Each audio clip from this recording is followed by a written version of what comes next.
Hey, yeah.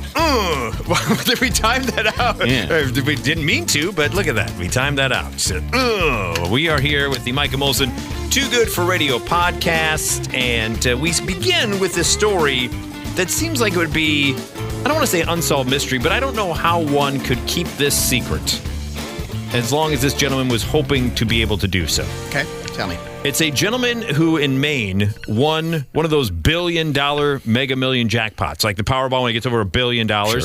This guy won a $1.35 billion. Good morning. Yeah. So he did this back in January, but he is now suing his baby mama for violating a non-disclosure agreement by telling his parents about the jackpot.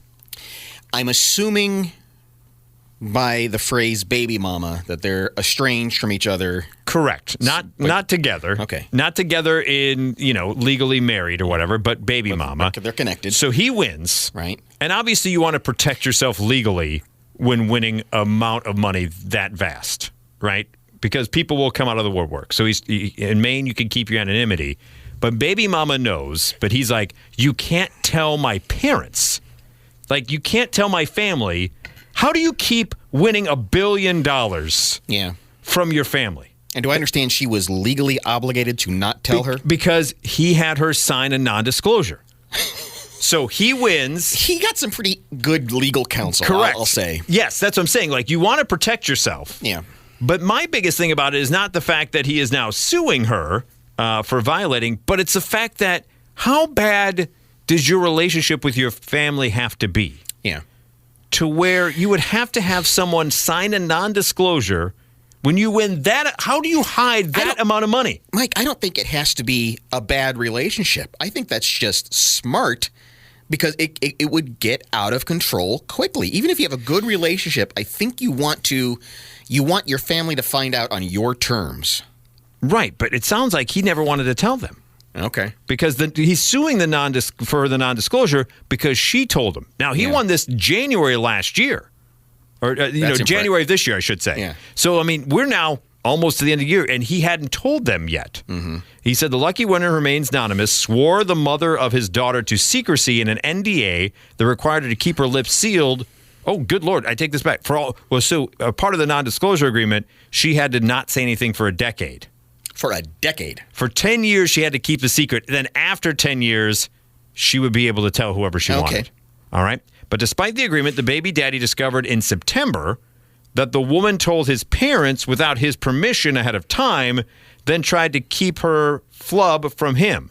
So he makes her sign, for 10 years, you can't tell my family or anyone that I won this $1 million. Okay, I want to keep my anonymity. September, she keeps the secret from January to September. She flubs up, tells his parents, hey, he won $1 billion, then tries to hide the fact that he told the parents that he got the $1 billion. It's interesting to me that while they're not together, she has some relationship with his parents. Well, because the grandkid. Because it's a baby mama. Yes. And there's some, casual conversation. How you doing? Oh, good. How's he doing in school? Everything's great. My ex won $1 billion. Right, exactly. How does that come up in conversation? It's being described as a flub. Yes, she just happened. She just let it go. She said, now with the $1 billion, I shouldn't have said anything. So here, the lottery winner wants a judge to force the woman to fess up in writing about all the people she's divulged information to and pay him at least $100,000 for each person she accidentally told. How much money do you need? And I understand wanting to be anonymous, but I still can't. Even in my wildest, even if, to your point, even if it's a fantastic relationship with the family, you would hope you could tell your parents. Well, I'm reading into that, perhaps, that he was giving her some of the money. Right. Yeah. Oh, I'm sure he is because he has to pay child support on condition of this. Well, that's probably exactly what it is. Yeah, I didn't think about that. So he now has a different looking paycheck, so he's legally obligated to give her more money. Correct. But he has to say, "Listen, here's the deal." To make sure you don't know it. Now, the mother agreed to the NDA, which went into effect on February 8th of this year, I should say, due to the unique safety, security, and privacy concerns associated with winning the lottery. Through the NDA required her to stay quiet through June 1st, 2032. She told the winner's father and stepmother in a phone call about his win, and now other third parties, including his sister, know about and therein lies the rub. Yeah. To your point, it's the dad, and he probably was okay if he told the dad, but he knew the dad then would tell the stepmom, and he probably doesn't care about the stepmom, and because now the stepmom has spilled the beans, and now everyone. And as a result of the defendant's unauthorized disclosures, he has suffered irreparable injury, according to his lawsuit. I'd like to know more about that. What's the irreparable injury that he is? Does he have like family members now waiting outside his door, expecting the handout because he's well, he's not a billionaire because he took the lump sum. Whatever, it's more money than any person needs. Yes. So, gosh, how do you? It would be so tempting, and I can't think of a compelling reason why you wouldn't. You win that much money. Okay, he does his obligation to his ex and his kid. Good for him. Mm-hmm. But then you just pack up and you go. You live in Brazil, unlisted, and you just I guess go. You're right. Yeah, I guess if you're right. If you want that much anonymity and for no family members to ever know about it, then you just have to go away forever. But because anything else is going to be a hassle. You're opening up Pandora's box here. I guess I understand, but it's still hard for me. Maybe it's because my parents have passed. And so I think about when big news happened, I would normally call my parent. Sure. So it would be hard for me in that moment of winning. And not tell your sister. And that's it. Right, exactly. Go, oh my God, I can't believe it. I guess maybe I'm just more jubilant and forthcoming than this gentleman is. But you would do something. Something stupid would happen. Like that scene in Goodfellas when all the wives all of a sudden are wearing jewelry and fur coats and everything. Like, what are you doing? It's like, how do you hide that? It's difficult. You would do something. It's like, oh, you're driving a Honda all of a sudden. Where'd that come from? To your point, the only way you'd be to hide it is to be an entirely different person someplace else. Yeah. Yeah, that would be the thing to do. It's interesting. For as long as we've had computers, and especially on the internet, keep your passwords secure. Don't use the same password for multiple accounts. All this kind of stuff. And thankfully now there are. They just generate it for you, right? Yeah, there are password managers that'll keep it all straight, so you don't even have to think about it. And so the folks at NordPass, which is a password management tool. By the way, this podcast brought to you by NordVPN. Yeah, Find your identity online. And she'll like it too. It works for anything. It really does. That's what made me laugh. It's like, that actually. ZipRecruiter, and she'll like it too. You can fit it with anything. Yeah. Yes. So they have a list. Bounty, the quicker picker upper, and she'll like it too. It always works. So they have come out, and but this time of year we start getting these lists, and this one is they released a study of the 200 most common passwords used this year alone. Is it all the ones we think it is? Are people still using 1, 2, 3, 4, 5, 6, 7? We have not evolved. How do you just take? You guessed the very first one. Because they're trying to make it more difficult to use these dumbass passwords. Because when you set them up and you type it in, they go unsecure. Because sometimes those websites say not secure, secure, and you need to have so many different characters. Exclamation point and a Russian backwards R. Right, and exactly. You got all of it. An ellipsis somewhere along the lines. The very first, the most used. Over 4.5 million times. Good Lord! So you don't even need a piece of software to crack it. I mean, I did. Yeah, you could walk up to just about, if you laid 10 phones down or 10 computers down in front of somebody, one of them is probably going to say 1, 2, 3, 4, 5, 6. Okay, so six. So the first 6 is that. The second most common password. Isn't there the one that's like the home row of the keyboard, like Ouija-bo or whatever the hell it is? QWERTY? Yeah. Not even on the list. That one's actually. Oh, wow. Okay. Admin. The password is admin. The password is admin. Mm-hmm. And they say the amount of time it would take for a piece of software to crack it, less than 1 second. Of course. So that's how quickly these pieces of the cracking software. We'll just be able to go and find it. Just go and you're in. Coming in at number 3. 1, 2, 3, 4, 5, 6, 7, 8. Oh, throwing the coming 8 in at number 4. 1, 2, 3, 4, 5, 6, 7, 8, 9. Yeah, as if coming in at number 5. 1, 2, 3, 4. Coming in at number 6. 1, 2, 3, 4, 5. I love the person who thinks Well, if I go up to 9, there's no way. They'll just stop. They'll get too bored. Many digits. They'll get bored at 6. There's no way.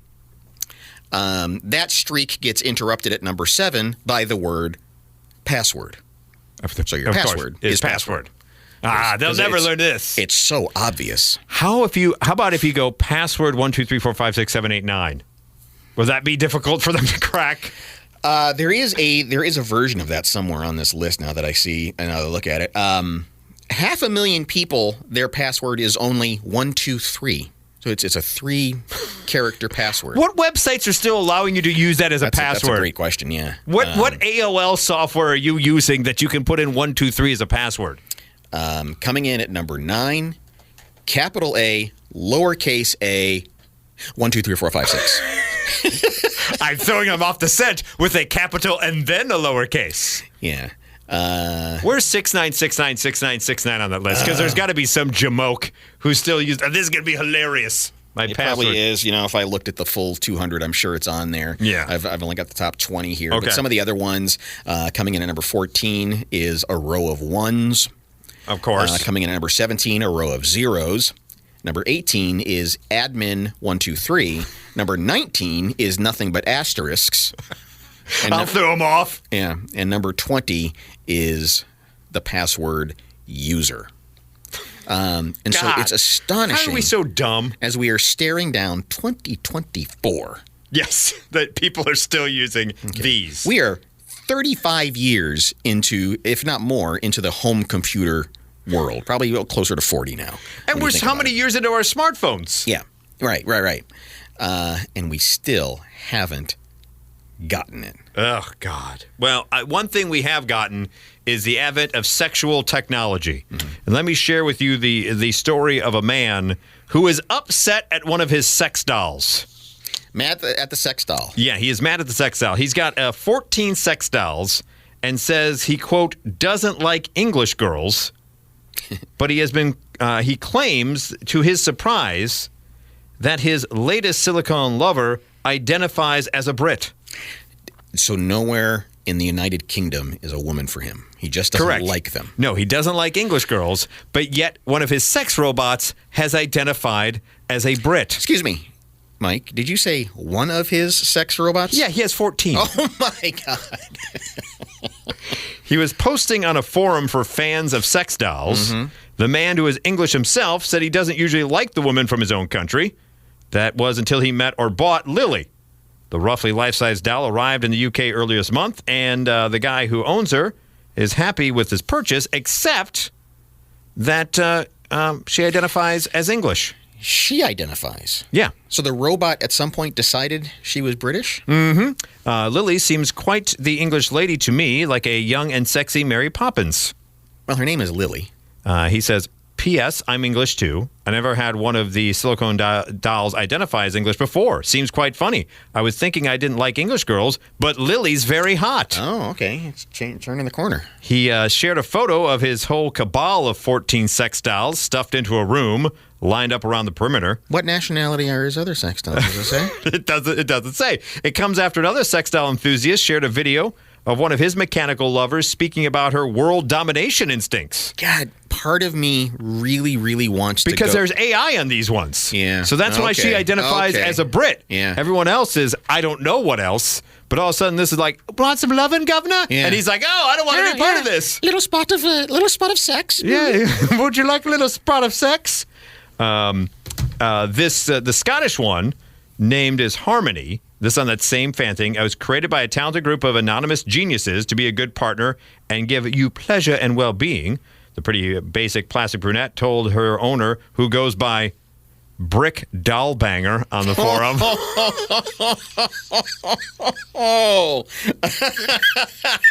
Once again, ladies and gentlemen, that forum user's name is Brick Dollbanger. And by the way, who's that for? It's not like... It's not That's a flex that you don't need. It is. It really is, because it's not as though the doll is going to know what your username is. Who are you trying to impress? Dollforum.com. Look for a post from Brick Dollbanger. Oh. Part of me, I really want to kind of lurk on that forum just to see how don't you? messed up it is, and then the other part of me goes, I'm better off not knowing. Well, old Brick Dollbanger,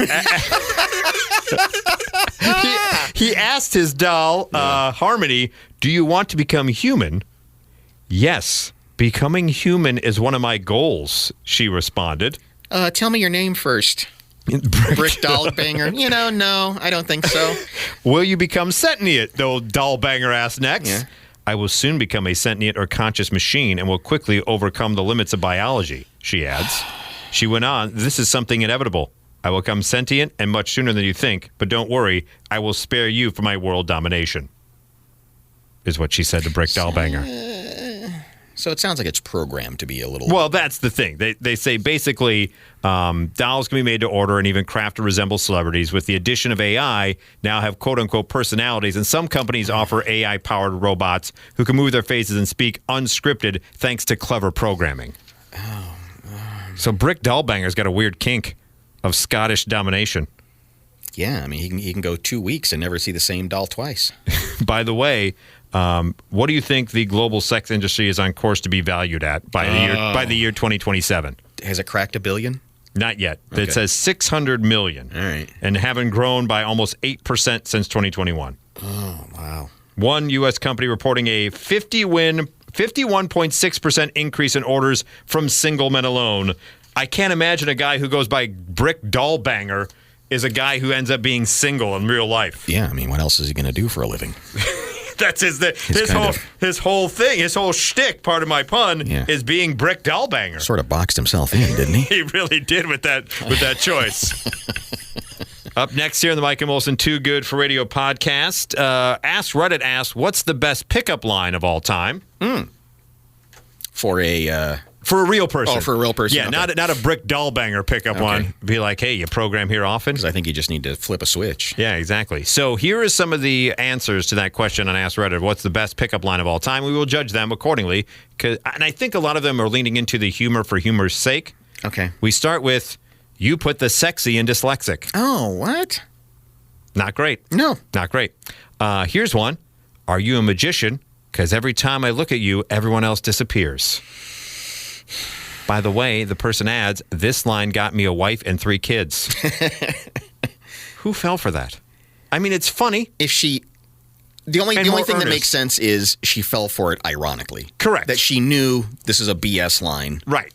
And at least it's heartfelt. They had a good laugh, and it's not like the previous one. Here's one that's terrible and should not have been. No one should have. This seems like something Brick Dollbanger would have put on this forum too. The odds we sleep together are 50% because half of us agree so far. That's just painful. Mm-hmm. That's just like even ironically, like as a joke. Yeah, that one doesn't work. It doesn't work. Here's, damn, are you a microwave? Because I kind of like that one. Yeah. That one works a little bit because of the humor involved. Right. Here is one that is a thinker, but not real great. If I asked you for a date, would the answer to that question be the same as the answer to this question? You can't lose. Say no, the answer is yes. Say yes, the answer is also yes. That's like trying to be like it's trying to do that Jedi mind trick stuff. Right. She's going to have to get out a cocktail napkin and diagram that out to figure out where it's going. Once again, if I asked you for a date, would the answer to that question be the same as the answer? If you repeat it, it doesn't make it any better. Right. Here's one. Damn, are you a toaster? Because a bath with you would send me to heaven. I like that. Here's another one that I like for comedic sake. Are you my appendix? Because something is telling me I should take you out. Okay. And finally, are you sitting on an F5 key? Because that ass is refreshing. So does Reddit indicate if any of these are really successful, genuinely good? I mean, what do you say? Yes. Opening the conversation can be difficult. You're hanging out at a bar. You see somebody catches your eye, male, female, whichever way it happens to go. I don't think there's really anything beyond, hey, how you doing? Right. That's not weird. I would agree. Unless you're doing it, like I said, in a complete comedic fashion, like the magician one. Yeah. That one is kind of, or are you from Tennessee? Because you're only 10 I see. Like those really dumb ones. Yeah. But you're right. It's just weird. If you come up with a line, no one starts a conversation that way. No. Just the how do you do? How's it going? That kind of thing. And I'm trying to imagine any woman who's legitimately gone, oh, wait a minute, I got to get to know this guy. Again, unless he's like playing it up for the dopey sake. The old adage of those space pants you're wearing because your ass is out of this world. She will not like it too. No, she will not like that. No matter how much Nugenics you take. Maybe that's the thing you go. Be like, hey, I just texted 696969 and Doug Flutie will be here in a second. You into that? We got. How long would you stay on hold on a phone call? Jeez, I think. What's your max? Because I think my max has been like an hour and 15 minutes. I want to say I've made it 45 minutes, an hour, maybe. And that's only if I've got something else to do and can just have the phone on speakerphone and just hang out. Right, and you for a walk second. around and do everything, and then you get caught going when they finally answer. I only ask. I'm coming. Wait. No, don't hang up. Oh, son of a biscuit. I only ask because Lisa Craig out in Colorado, poor lady lost her job in May, but still hasn't seen a cent of the unemployment she said that the state owes her. She's not alone. For months, there have been numerous stories of people like Craig who have been left in limbo. She waited on hold, I should say, for 278 hours. What? Yeah. That's how long a woman's been on hold waiting for answers about her Colorado unemployment. What is that, a week? Yeah. She said she's spoken to a customer service representative only about 5 times despite all the hours on hold. She said they've told her someone fraudulently filed a claim using her account 3 years ago. Now she says she's stuck on program integrity hold with no understanding of how to remedy it. I'm sorry, that's not a week. That's 24 days. On hold. Yeah. Just sitting there over and over. 278 hours she spent. Not consecutively, but she's called a few times. But still. But when she adds it all up. Yeah, when she adds it all up, 278 hours on hold. Man. I don't have that kind of patience, even though I know I would want to get my unemployment. Couldn't she? At some point, don't you just go to the office? Go there, yeah. Because you have to, at some point you have to assume, all right, something's wrong. I've either got the numbers wrong or they're broken. Something's not right. Yes. Because at some point you just go, this isn't, I'm lost in the system here somewhere. And now we have the benefit of. She could have sent a letter and gotten a response. What's that, Johnny? What is this letter thing? She literally could have sat down with a piece of paper, folded it up, put it in an envelope, put a stamp on it, handed it to the mailman, and got it back a reply quicker than that. Yeah. But nowadays we are more fortunate that we have speakerphone for on hold. Like if we were still back in the day with dial-up. Oh yeah, and you're cricking your neck. Yeah, that'd be exhausting. Yeah. You can put it on speakerphone. You can't walk anywhere. Right? You're hooked up. We had cordless back in the day, but you still had you couldn't put it on speaker. Yeah. Well, you didn't have a cordless phone. Yeah, we did. Eventually. I was going to say eventually everyone had that cordless phone, and you felt so cool. Like I'm going in this room to talk to someone now. But that's a lot of time on hold. And I'm really amazed at how unintuitive things are, because you always, whenever you dial something, they go through the pre-recorded thing of maybe it's this, perhaps it's that. You can always check here. No, it's not this, and it's not. And I understand that weeds out a lot of the basic questions. Correct. But the thing is, you're not calling for a basic question. No. If you're That's the thing. Yes. You've probably tried the other stuff. You've probably looked it up. You've probably because a lot of stuff you've done online too. Yeah, and you've gotten to the point where I can't figure this out. There's something else going on. I need to talk to somebody, and then you can't. My wife she was attempting to have a prescription sent from our normal pharmacy to another pharmacy. Oh man. So she gets through all the hoops. Mm-hmm. She goes through the automatic stuff. She types in the number of the prescription necessary. She says no to this, says no to that. She's on hold, waiting for a pharmacist. They finally answer, how can I help you? Hey, here's what I want to do. Oh, you have to call that pharmacy first, who then that pharmacy has to call our pharmacy in order for us to send it from this pharmacy to that pharmacy. And she goes, "Okay, I'm done. I'm just, you know what? It's not worth saving money. Yeah, it's not worth saving the money." I don't know if I believe that. I mean, how often does the pharmacist pick up the phone and call the doctor? And I mean, it shouldn't be that. Yeah, no. So the pharmacy that she wanted to transfer it to had to call. She couldn't call and ask the pharmacy to transfer to that pharmacy. The pharmacy she wants to transfer it to, she had to go there first, tell them that she wants this prescription from that pharmacy. That pharmacy then had to call her pharmacy, and that pharmacy would then send the thing to the pharmacy that she wanted to go to in the first place. I was in an online chat that was, again, same kind of thing, just getting ping-ponged back and forth, and things weren't making sense, and I wasn't getting an answer. And what I discovered was happening was, as I'm having this chat with this person is having a chat with somebody higher up the chain, a supervisor or somebody smarter than they are, because it was whatever was going on. They could handle. Right. They couldn't figure out. And it got to the point where the person I'm talking to is just doing a cut and paste from whatever the other person's saying. No! Because I start seeing messages like, "Tell the customer to try this." And you're like, wait a minute, what? Like, well, tell the customer. And then I'd get a response and say, "No, that's not working either."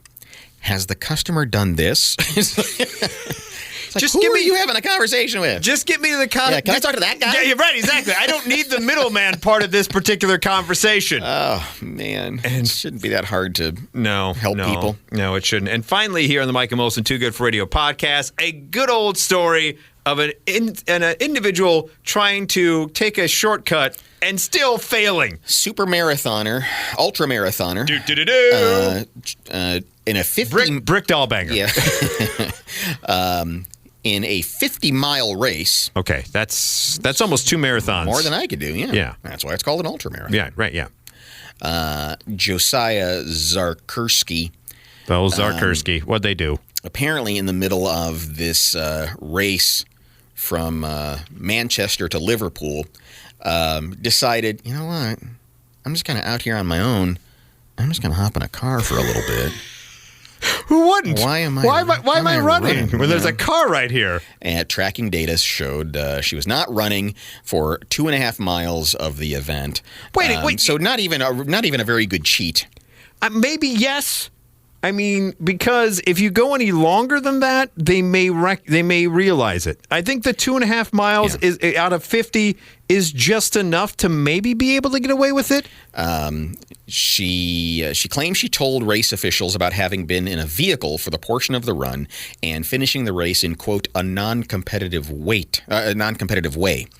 So she told everyone she cheated. Yes, because they said something's going on here. Because look at your speed going up. Well, and you've got a tracking chip. And something, God, yeah, something was going on where she wasn't running.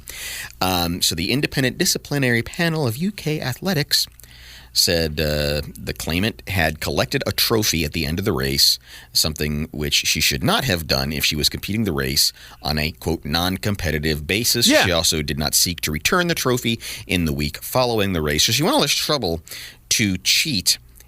To get a trophy? I assume a big one, first place, right? Because she took a car. She came in third. So even at that, she messed that up. Right. And she even took a car for 2.5 miles.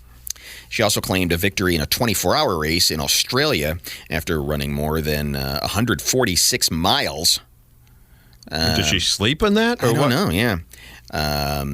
A friend of the runner said that she was unwell and arrived just hours before the April race. The race didn't go to plan. She was feeling sick. So she just decided she'd call an Uber and say, "Can you just drive me to the next checkpoint? Not really even that far. Can you just to the next checkpoint. I need to use your back seat." And so how can someone who knows they've cheated cross the finish line, collect a medal or trophy, and have their photos taken? The audacity of uploading the data, complete with a trophy photo, makes it worse, according to the organization. Agreed. Yeah. Agreed. No more ultra marathons for her. Not a very good cheat. Well, okay, and so she's been banned for 12 months. No. She has to sit out for a year, and then she can go back. No, forever Who's going banned. to want to race with her again? Yeah, forever banned.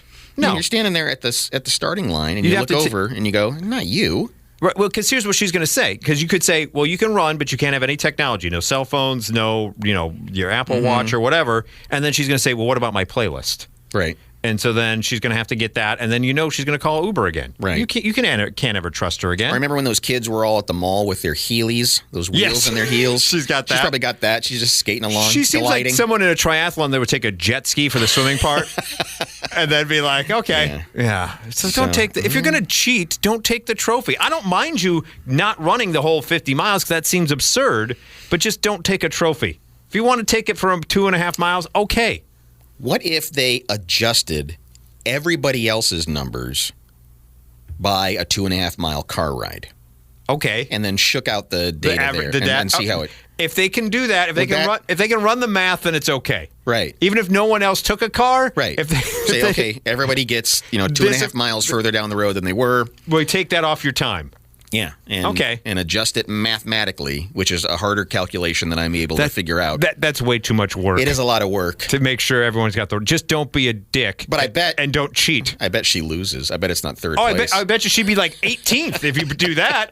The fact that she's third with the car ride, if they adjust for everyone else, she's probably... Is nothing sacred. If ultra marathoning is, look at what this world is coming to. I mean, we have a podcast for crying out loud. Come on now. So thank you, everyone, for listening. I think we'll have a Thanksgiving spectacular before Thanksgiving comes out. Neat. Yeah. Fantastic. Or maybe it'll be after Thanksgiving because we usually drop new episodes on Friday. Boo. Boo. Either way, we'll be back. Thank you for, and whether you're listening before or after Thanksgiving, she'll like it too.